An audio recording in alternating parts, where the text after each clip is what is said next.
Let me begin by telling you a personal story. Last September, I went to Malaysia for a series of lectures. I went to Malaysia 6 times in the past 9 years for conferences there. Because there are Muslim liberal groups, particularly an organization called the Islamic Renaissance Front. So these are Islamic liberals. And by liberals, I don't mean secular, they're believing Muslims who want to re-articulate, reinterpret the faith in a more liberal, let's say, outlook. And they had translated my book, Islam Without Extremes, A Muslim Case for Liberty, into Malay before. So the Malay edition was already out there. They invited me to a few events additionally at a conference. And I went from all the way from Malaysia to Malaysia, which is the other end of the planet, basically. And one of the panels were titled, Does Freedom of Conscience Open the Floodgates of Apostasy? And I'm a defender of freedom of conscience as well as freedom of speech. Religious freedom, freedom of speech, these are my big issues, right? And apostasy, though, is a concept that is interesting. It's seen as a crime, not in the Quran, but in classical jurisprudence in Islam. It's seen as a crime punishable by execution, by death penalty. And that is implemented in Saudi Arabia. Apostasy means, changing your religion, or leaving your religion. Apostasy is, in that sense, punished by death penalty in Iran, Saudi Arabia, Afghanistan, Sudan, a few other places, like about 11 Muslim majority countries. Not the majority, but 11 of them. And Malaysia is not one of those. And the Malaysians are moderate. They take pride in being moderate. So they don't execute apostates. They send them to a rehabilitation center. So in my speech, which is like half an hour lecture, and it's available on the web, I argued against this. I said, well, we wouldn't Muslims to leave their religion? Yes, of course. We can advise and give some ideas, but if they still want to change it, it's their choice. You shouldn't send them to a rehabilitation center or something. And I brought the arguments from the Quran, from reinterpretation of jurisprudence. I refer to big Islamic authorities on this. They're progressive scholars, like Rashid Ghanouchi from Tunisia. And at the end, I said, religion is not something you can police. It's something in the heart. And the event ended, and everybody left. And then 5 serious guys came, and they said, "We are the religion police." So they showed me their identity cards, and their job description was religion enforcement officer. Wow. So they said they heard complaints about the talk, they will watch the video, and they asked me questions, and they said, we will watch the video and let you know, and they let me go that day. And I had my Malay food, and had good sleep, and I woke up. The next day I woke up, and it was on the national news that I was summoned to the religious police headquarters. It's called Javi. And my advisor suggested that I should better leave the country as soon as possible because these guys are, they said we'll prove with lawyers and so on and so forth.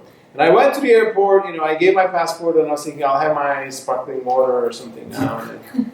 And the police stopped me and they said there's a problem. So they take me to the airport police station.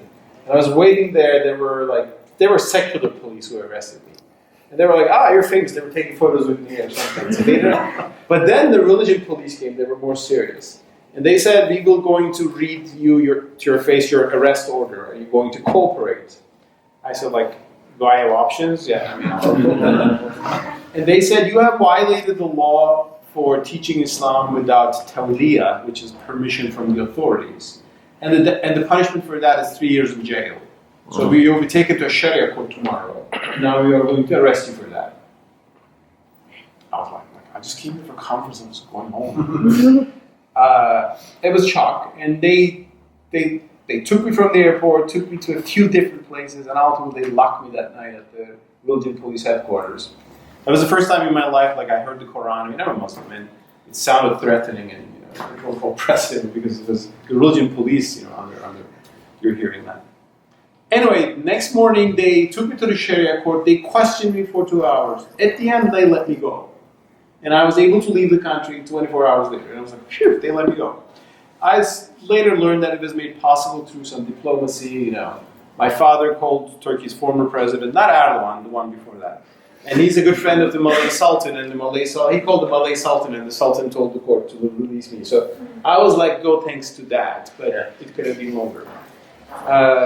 And they were so obsessed with me quoting the Quran.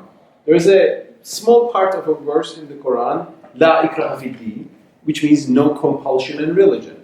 So, I mean, that's the kind of the liberal motto, the liberal Islamic motto. You write it on the wall, no compulsion in religion, against all the Islamic authoritarians, right? I kept quoting the verse, so they were so angry at me for quoting the Quran without permission. And then before getting on the plane, I checked how they interpret the verse.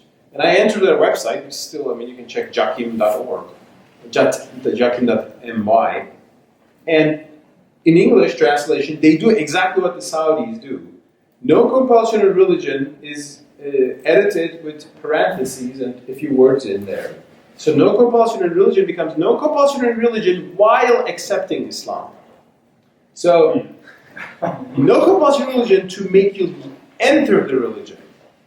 But once you enter, like Hotel California, you can never leave. Right? And also, you have to be in it, plus the religion police has authority over you. So they can punish you for drinking or Ramadan. So that's the logic of what I call Islamic authoritarianism, which is pretty mainstream in classical jurisprudence. But now, against that, people have been arguing, and we refer to, of course, Quran and reinterpretation and a lot of things. But the point was that I was not a secular atheist condemning Islam. No, I'm not. I'm a Muslim. I'm proud of that. I'm an Islamic reformer or liberal, and I was making an argument from the Quran, and they were making an argument from the Quran as well. So this is also what is going on in the Muslim world today. There are secular, of course, critiques of religion. There are, like Voltaire, kind of very anti-clerical voices. I respect what they do. I agree or disagree, whatever. But also there are these kind of people who are trying to bring some change from within. And that is actually sometimes a bigger problem for those people. And I mean, I'm lucky I just got saved by 18 hours of detention in Malaysia, but we have so many examples in the past couple of decades of people killed, executed for apostasy, although they're not actually apostates. I mean, they are still proud Muslims, but they offered a different interpretation of Islam.